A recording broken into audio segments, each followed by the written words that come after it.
प्रस्ताव किया कि पड़ोसी देश नेपाल में लोकतंत्र को लेकर तरह तरह के संघर्ष चल रहे हैं और वहाँ कैसे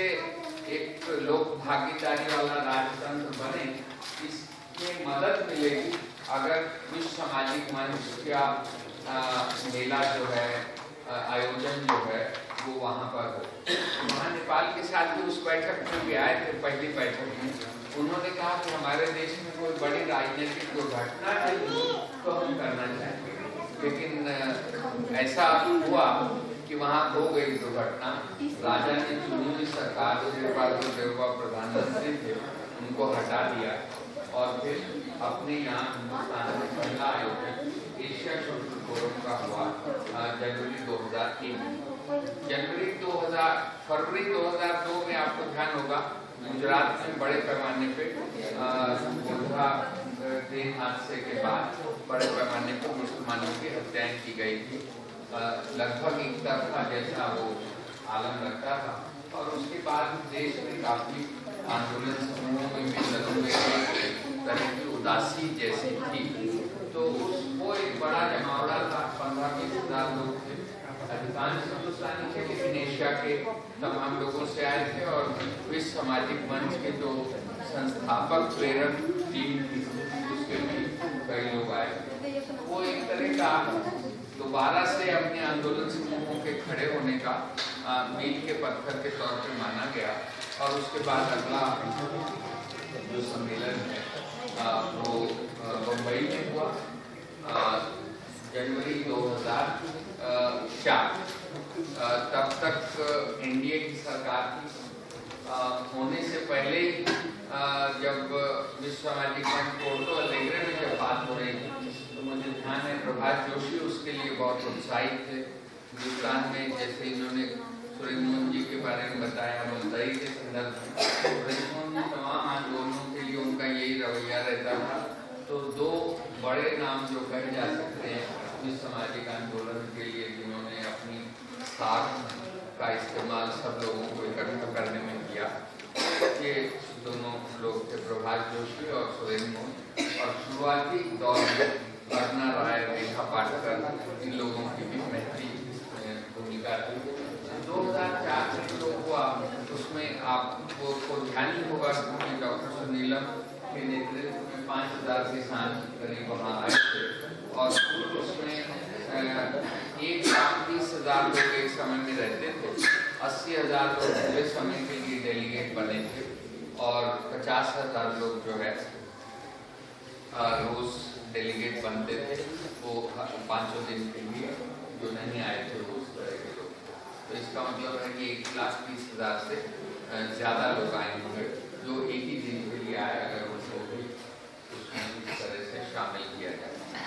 इस बार जो है हम लोगों ने सोचा था एशियन सोशल फोरम करना, लेकिन लखनऊ में जिसमें ये फैसला हुआ वहाँ फिर से नेपाल के लोग बड़ी संख्या में आए थे और उन्होंने ये सुझाव दिया कि ये बात है फरवरी 15 फरवरी को जब ये बैठक हुई थी,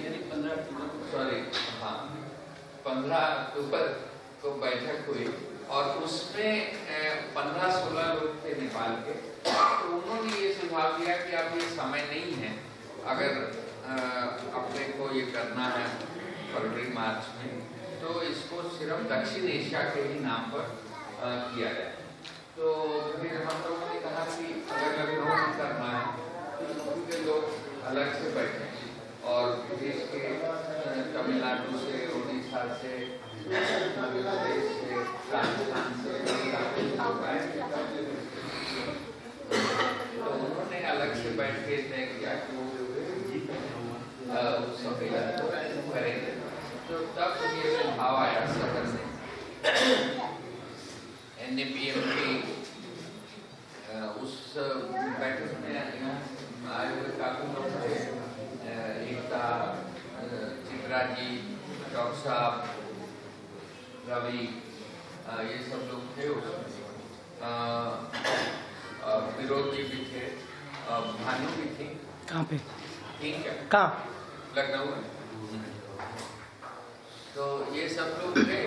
और उसमें ये फैसला हुआ कि इसको दक्षिण एशिया का किया जाए, ना कि एशिया का। उसके बाद से चेन्नई में, बेंगलोर में कई बैठकें हुई, 2 बैठकें चेन्नई में हुई, बेंगलोर में हुई, जयपुर में हुई, लखनऊ में की बैठकें हुई, छोटी बड़ी मिला लें तो शायद और ज़्यादा। और लखनऊ में कार्यालय बना तो वहाँ रोज़ लगभग 3-4 जो मुख्य लोग हैं वो बैठते हैं और इसका जायजा लेते हैं। पूरी मिला के अभी जो स्थिति है उसमें तमाम आंदोलन समूह ऐसा चाहते हैं कि हो, लेकिन अपने से इस औरों को संपर्क करना, अपने दायरे से बाहर संगठनों को संपर्क करना, ऐसा जिम्मा लेके नहीं हो रहा। अपने अपने, जैसे डॉक्टर साहब ने कहा कि हम अपना 10,000 पर्चा बांटेंगे, लेकिन बटा है और ज्यादा 25,000 आप कह रहे थे। तो इस तरह से पानी वाले जो यहाँ आए हुए हैं, पानी पुरुष आए हुए हैं ना, राजेंद्र सिंह अपने मुद्दई, तो उन्होंने भी कहा है कि वो 2,000 लोग लेके आएंगे। उसी तरह से अंकुर मिश्रा जी ने जो राजस्थान में आम लोग अपने पानी का रख रखाव जिस तरह से करते हैं, उस पर आप जानते ही हैं, उनकी कई किताबें हैं, कई लेख हैं। तो उनके 50-60 जो महत्वपूर्ण चित्र हैं जिससे पूरी बात समझ में आती है, पानी का ज्ञान समाज का क्या है और वो पानी का प्रबंधन अपना राजस्थान का समाज जो थार मरुस्थल का हिस्सा है और सबसे कम औसत वर्षा होती है जहाँ देश में, वो कैसे अपने को उस कम पानी वाले इलाके में भी कैसे एक सांस्कृतिक रूप से और भौतिक रूप से समृद्ध जीवन जीते हैं अपनी बचत और संरक्षण के ज्ञान के आधार पर। तो इस पे उन्होंने उनके चित्र इकट्ठे कर लिए गए हैं और उनके हिंदी, अंग्रेजी और उर्दू के कैप्शंस बना दिए गए हैं। तो एक जल दर्शन करके एक एग्जीबिशन, और राजेंद्र सिंह जी के बेटे हैं मौली, वो भी इस काम में लगे, वो मैंने देखा नहीं है कि उसमें क्या प्रगति हुई है। उसी तरह से स्वास्थ्य पे काम करने वाले लोगों ने, जैसे ये ज्ञान वाली जो बात कर रहे हैं आप लोग ज्ञान की, उसमें जो हर्बल मेडिसिन के प्रैक्टिशनर होते हैं, और दूसरा लोक ज्ञान में जो अपने गैर पश्चिमी स्वास्थ्य संबंधी ज्ञान है उसको आयुष, जिसका संक्षिप्त में कहते हैं आयुर्वेद, यूनानी, होम्योपैथी, सिद्ध, तिब्बतन पद्धति, इन सब ये जो 7-8 पद्धतियां हैं, इन सब के बारे में जो पश्चिमी ज्ञान वाले लोग हैं वो एक हिकारत से या ज़्यादा से ज़्यादा उदार होंगे, तो उदासीनता से कि ये तो पुराना है, काल बाय है, इस तरह की जो बात होती है। तो हम लोगों ने ये सोचा था कि लोक ज्ञान का जो लोक विद्या का जो सम्मेलन होगा तो उसमें इसी से मिलते जुलते और भी जो आंदोलन है, जैसे दाइयों के ज्ञान को डॉक्यूमेंट करना, उनसे संपर्क करना, इसमें लोग हैं। हर्बल मेडिसिन वालों का 15 राज्यों में संगठन है, 4 राज्यों में सघन संगठन है, और WSF की जो तैयारी बैठे हुई है उसमें उसके एक बड़े अगुआ साथी हैं हरिराम मूर्ति, उनकी लगातार वो भागीदारी रही। और अभी 5 जनवरी को चेन्नई में उन्होंने 4 राज्यों की बैठक की है और वो लोग भी इसमें बड़े पैमाने पे शामिल होंगे। तो हर्बल मेडिसिन वाले, दाई वाले, कुछ मैसन कामगार जो होते हैं,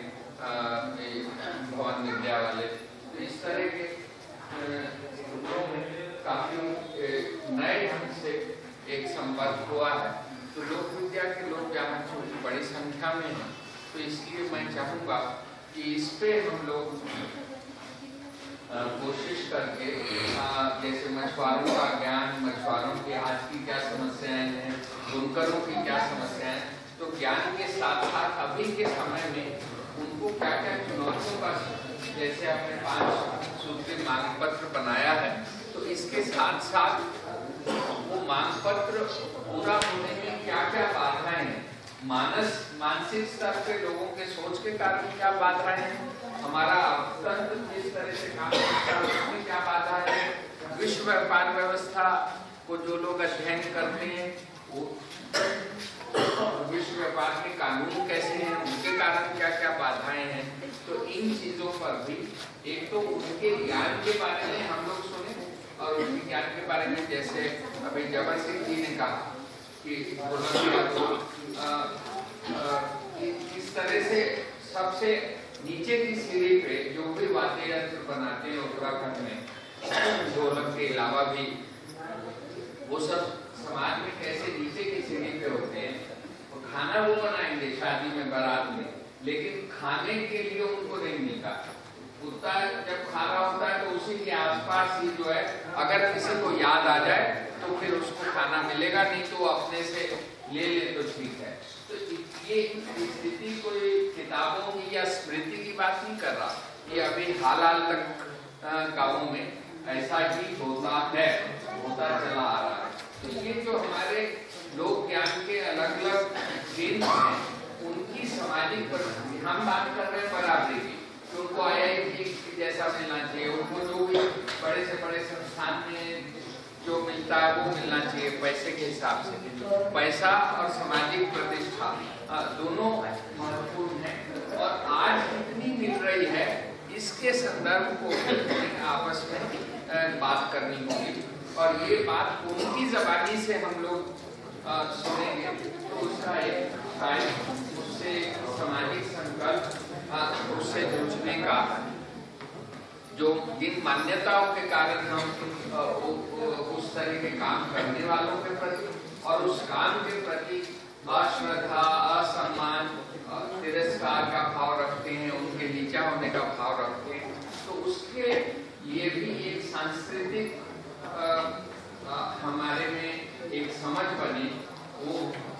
इस विश्व सामाजिक मंच में अगर वो बात भी होने लगे तो सही इन सवालों के कोई जवाब नहीं दिए जा सकते मेरी समझ में, लेकिन सही सवाल आ जाए, आपस में उनमें बात होने लगे तो बात समाज उनके फिर जवाब भी ढूंढेगा। तो मैं कहना ये चाह रहा हूँ कि जो विश्व सामाजिक मंच इस बार वाला जो है वो अब ऐसा हुआ है कि चुनाव तो पहले से ही तय था कि उन दिनों चुनाव के दिन होंगे, लेकिन ये जो दिल्ली में एक नई तरह की राजनीतिक सफलता मिली एक नई पार्टी को, उसके चलते अपने आंदोलन समूहों के जो लोग हैं उनमें से बड़े पैमाने पर जो लोग सामाजिक काम में वोट राज को और राज्य शक्ति को मुख्य मानते हैं या उसको बहुत निर्णायक मानते हैं, वैसे तमाम लोग जो हैं वो आकर्षित हो गए या कम से कम दुविधा से जो पीड़ित हो ही गए हैं, जो अपने सब काम धंधे छोड़ के और उधर जाओ कि ना जाओ वाली स्थिति में आ गए। तो पिछले दिनों तो मैं अभी जैसे 4 जनवरी को मैं पटना गया, क्योंकि वहाँ मेरा एक प्रिय विषय पे चर्चा हुई थी, सांप्रदायिकता के खिलाफ, सांप्रदायिकता की चुनौती और हमारी भूमिका। तो वह हम लोग तो RSS वालों को कहते हैं कि इनका हिडन एजेंडा कुछ और है, लेकिन वहाँ जेपी आंदोलन के तमाम लोग थे, समाजवादी आंदोलन के लोग जो आज भी समाजवादी मूल्यों में आस्था रखते हैं और जाति और OBC और दलित होने को ATM कार्ड में जो लोग नहीं परिवर्तित किए, वैसे तमाम लोग। और जब इन दिनों नीतीश जी NDA के साथ सरकार चला रहे थे और 2002 के दंगे के बाद के दिनों का भी मुझे ध्यान है, मैं बिहार से काफी संपर्क में रहता हूँ, उन दिनों भी इतने लोग किसी वैकल्पिक घेरे में आने की तैयारी में नहीं थे। उस बैठक में दिन भर चली वो और एकदम हॉल फुल था, इतने लोग और सब नेता लोग थे अपने अपने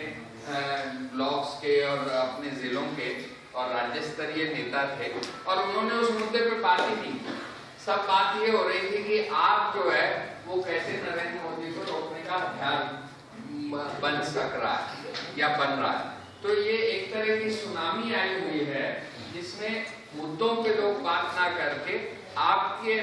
की शल्य चिकित्सा करते हैं और अपने रोग के बारे में तय करने की कोशिश करते हैं। जो उसमें नहीं जाना चाह रहे उनको भी उस पर बहुत समय लगाना पड़ता, अपने तर्क खोजने पड़ते हैं, अपनी बात कहनी पड़ती है। संदीप पांडे जी ने भी एक लेख लिखा है तहलका में कि मैं क्यों नहीं हूँ उस पार्टी में। तो इस तरह के माहौल में WSF के लिए जो आमतौर से उत्साह होता था आंदोलन समूह और परिवर्तनवादी समूहों में, वो उत्साह तो कुछ उत्साह तो NGO वाला हमने सुनील जी के कारण गड़बड़ा दिया और उसका मुझे अफसोस नहीं है, क्योंकि ये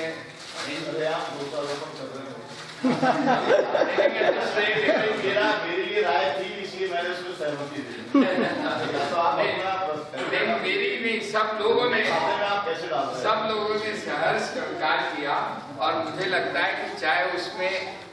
जैसे मैंने कहा हैदराबाद में 15,000 लोग थे, एशियन था, ये दक्षिण एशियन है तो 750 होने चाहिए उस अनुपात से, लेकिन अगर 750 भी होंगे तो इस ढंग से करना राजनीतिक रूप से ज्यादा असरकारी होगा, ज्यादा श्रेयस्कर होगा, ऐसा मैं मानता हूँ। ये मेरी राय है और मैं मतलब मैं और मेरे जैसे बहुत से लोग हैं जो ये श्रेय दे रहे हैं ये इसको, लेकिन ये वस्तु स्थिति का भी हमको जायजा, और ये कोई अच्छी बात नहीं है कि ऐसा हुआ। NGOs का उत्साह नहीं होने पे हमारी ताकत कम हो जाती है और हम अपने से तबलीग वाले सम्मेलन करते हैं तो लाखों लोग आते हैं, विश्व हिंदू परिषद करते हैं तो लाखों आते हैं, मजलिस मुशावरत करती है तो लाखों आते हैं, और हम लोग जो हैं हजारों जुटाने में भी दोहरे हो जाते हैं। तो ये जो वस्तु स्थिति है इसके बारे में हमको सोचना चाहिए, लेकिन इससे आतंकित होके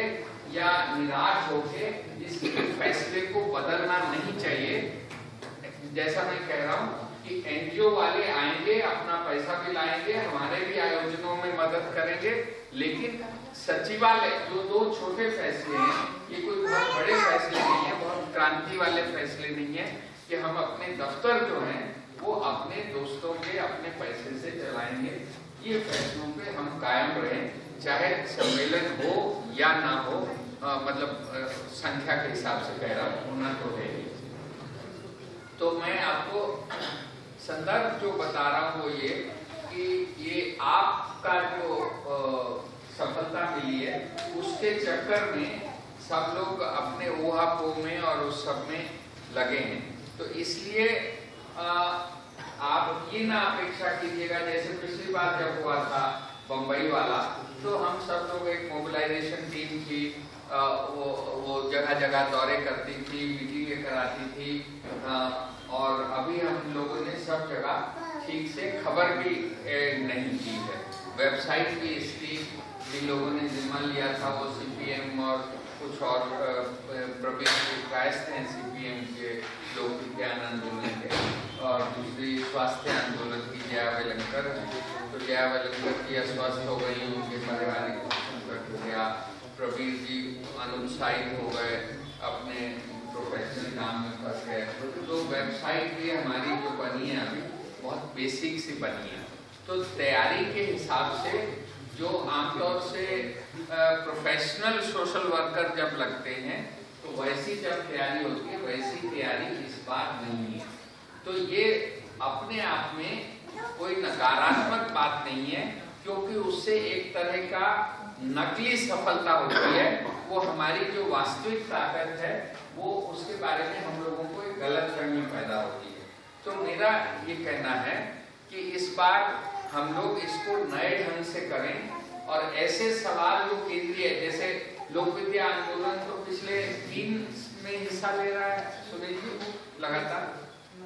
3 सोशल फोरम शुरू से हैदराबाद से ले रहा, लेकिन इस बार मुझे लगता है कि इस बात की संभावना है कि लोक विद्या आंदोलन की उपस्थिति एक केंद्रीय उपस्थिति के तौर पे रहेगी। आप जो कर रहे हैं उसी में और लोग बाइयां भी आके जोड़ सकती हैं, हर्बल वाले भी जोड़ सकते हैं, आदिवासियों का जो फॉरेस्ट पे ज्ञान है वो भी जोड़ सकता है। इस तरह के तो इन चीजों पे हम लोग अनौपचारिक से ईमेल से चर्चा करके और इस तरह के जो हमारे अपने काम हैं उसको एक व्यवस्थित ढंग से वहाँ दिखा पाए, ये मेरा सुझाव है लोक विद्या आंदोलन के संदर्भ में। दूसरा, यहाँ चूंकि किसान आंदोलन से जुड़े नेता काफी बड़े पैमाने पर रहते हैं,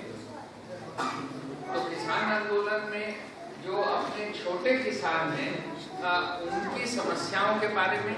वहाँ गंभीर कार्यशाला हो, उनकी इनकम सिक्योरिटी के बारे में गंभीर कार्यशाला हो, और जो अपने खेती के ज्ञान परंपराएं हैं जैसे बीजों का संवर्धन की बात है, उस पे मॉन्सेंटो का जो हमला है, जीएम फूड्स का जो जीएम बीजों का जो हमला है, मनमोहन सिंह जी कई बार कह चुके हैं कि जो जीएम का विरोध कर रहा है वो विदेशी एजेंट है। उन्हीं के मंत्री जयराम रमेश ने कहा कि नहीं, मैंने तो जो बैन लगाया था वैज्ञानिकों के कहने पे लगाया था। तो किसानी के जो बड़े सवाल हैं उन सब पर हम लोगों को वहाँ एक अच्छी कार्यशालाएं और एक किसान सम्मेलन होना चाहिए। उसी तरह से दलित सम्मेलन जो हो तो वो दलितों को पूरे समाज का नेता क्यों ना बने, वो सिर्फ दलितों के नेता कैसे रह जाएं, इसको दिमाग में रखते हुए उस समाज की जो दिक्कतें पूरे सामाजिक ताने बाने के कारण पैदा होती हैं, जैसे पूरी दुनिया में क्लाइमेट जलवायु परिवर्तन का सवाल एक बड़ा सवाल बन गया है कि अचानक जो है मौसम बदल जाता है, ठंड और बारिश के बारे में जो निर्धारित धर्रा है प्रकृति का उसमें बड़े परिवर्तन आ रहे हैं। तो उनके बारे में वैज्ञानिक भी पूरी सावधानी से अध्ययन करके किसानों को बताएं और इन तबकों पे क्या असर हो रहा है। हमारे जो लोक ज्ञान जहाँ जहाँ है और लोक ज्ञान की जो संघर्ष हो रहे हैं उसमें एक बात काबिले गौर ये है कि अभी का जो जलवायु परिवर्तन का संकट है उसमें बढ़ाने में इन लोगों का योगदान नहीं, क्योंकि इनके ज्ञान परंपराएं, इनके कौशल, इनके जो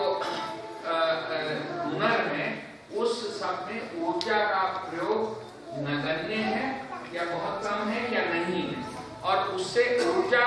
उपभोग के कारण जो संकट पैदा हो रहे हैं, जो जंगल कट रहे हैं, जो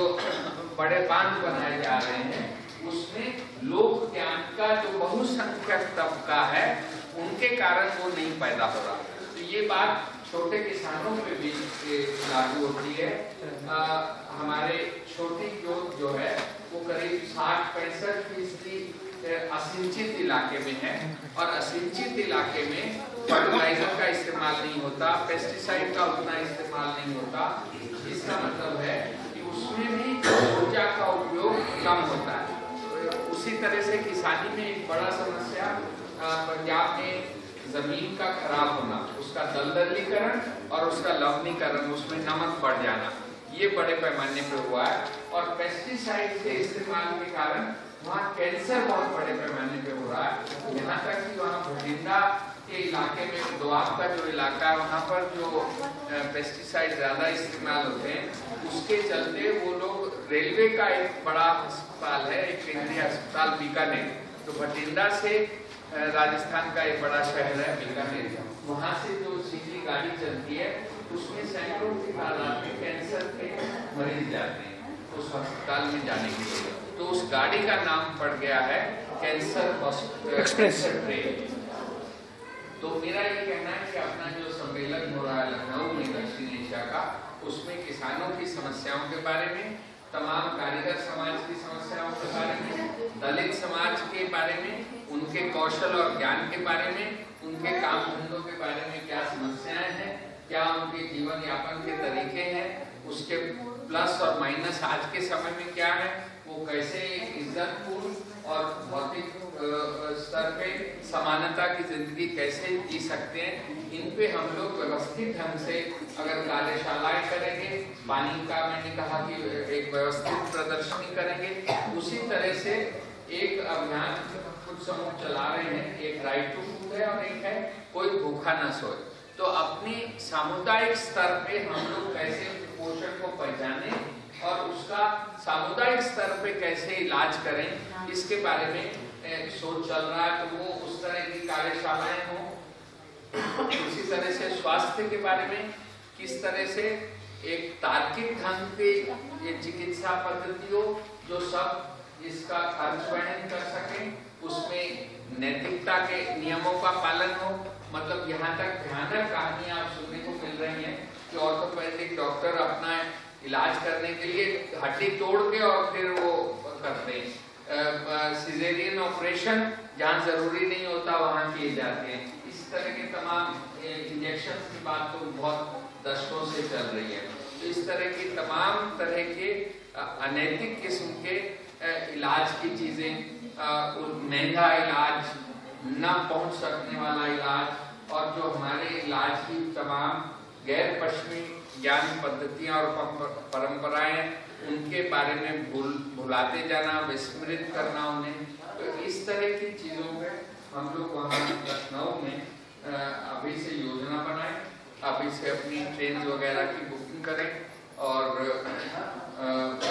क्योंकि एनजीओ से जो लोग आएंगे वो तो अपना होटल वगैरह और ये सब आखिरी मिनट में कर लेते हैं। वो भी हम लोगों को अपनी धर्मशालाएं और अपने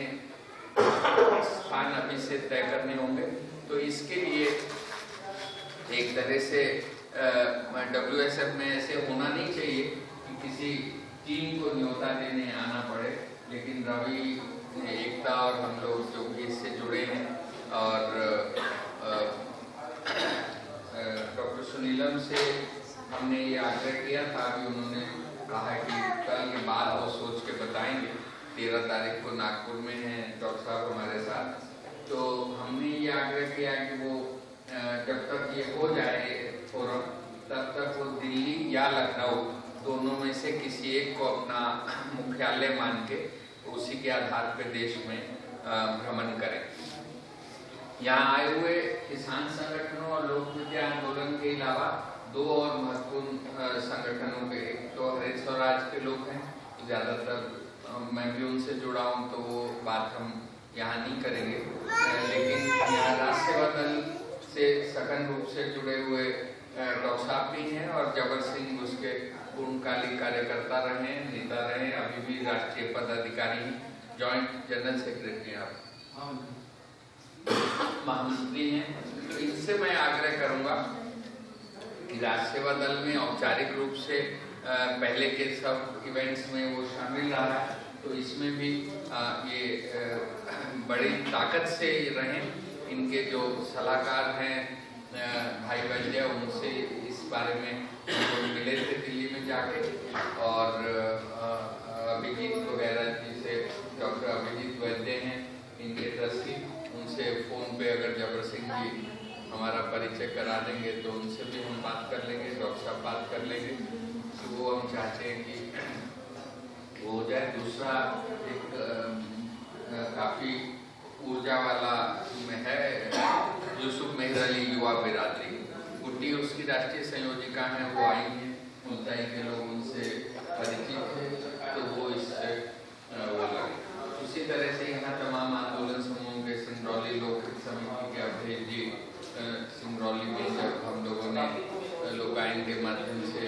80-82 के दौरान इन्हीं के नेतृत्व में शुरू किया था, ये पूरी टीम है। फिर रवि और मित्रों ने जो मजदूर किसान आदिवासी एकता विस्थापन विरोधी एकता समूह, किसान आदिवासी विस्थापित एकता मंच, तो इस तरह के जो तमाम संघर्षशील मंचों के यहाँ लोग आए हैं, जिनके सब के बारे में मुझे जानकारी भी नहीं है, तो वो लोग कैसे। भारतीय किसान यूनियन है, उसके कार्यकारी अध्यक्ष है संतोष अग्रवाल, तो शायद संतोष जी से फिर अलग से भी थोड़ा बाकी यहाँ आप पर चाहेंगे तो भिंड के साथी हैं, देवास के साथी हैं, कटनी के हैं, आगे के साथी हैं। जी जी बढ़िया। तो अगर आप लोग अलग से रात में लौटने के बाद बैठक करना चाहेंगे या कभी भी तो कर लेंगे। मैं अभी अपनी बात को यही विराम दूंगा इसमें, और चित्रा जी और सुनील जी, रवि, एकता और डॉक्टर साहब कुछ जोड़ना चाहें तो वो जोड़ दें, और आप लोगों के मन में कोई टिप्पणी आ रही हो, सवाल हो, तो हम लोग हैं सब जो इस प्रक्रिया से जुड़े हो, तो हम अपनी बात कहें। अभी डॉक्टर साहब आप